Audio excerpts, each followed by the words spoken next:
కుంభరాశి కుంభరాశి వారికి ఎంత అదృష్టవంతమైన కాలం వచ్చేసింది అంటే వీరికి ఏలినాటి శని ఇంకా జరుగుతోంది. అంటే ద్వితీయ పాదంలో ఉంది, వ్యయంలో అయిపోయింది, జన్మలో అయిపోయింది, ద్వితీయంలోకి వచ్చింది. ద్వితీయంలోకి వచ్చేటప్పటికి ఆ గ్రహం పల్చబడుతుందండి, తగ్గుతుంది, ఫలితాలు చాలా వరకు తగ్గిపోతూ వెళ్తాయి. అయితే ఇప్పుడు వచ్చే సంవత్సర కాలం అయింది, ఇంకా ఇంచుమించుగా 1.5 సంవత్సరాల కాలం శనిగారు ద్వితీయంలోనే సంచారం చేస్తారు. అయినప్పటికీ కూడా గురుబలం చాలా బాగున్నందువల్ల అత్యద్భుతమైన ఫలితాలు పడుతున్నాయి. ఎంత బాగుందంటే పంచమ స్థానంలో గురువుగారు ఉండి నవమ దృష్టి చేత చూస్తున్నారు.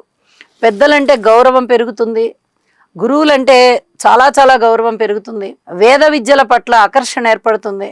పూర్వజన్మలో చేసుకున్నటువంటి పుణ్యం ఏదైతే ఉందో అదంతా ఇప్పుడు మీకు అమలులోకి వచ్చి మీకు అనుకున్న పనులు అనుకున్నట్టుగా జరిగిపోతున్నాయి చాలా వరకు. ఇంకా పరస్పర విరుద్ధమైనటువంటి భావాలు కూడా ఉన్నాయండి. ఎలా ఉన్నాయి? రాశిలోనే రాహు ఉన్నారు, సప్తమంలో కేతు ఉన్నారు, ద్వితీయంలో శని గారు ఉన్నారు.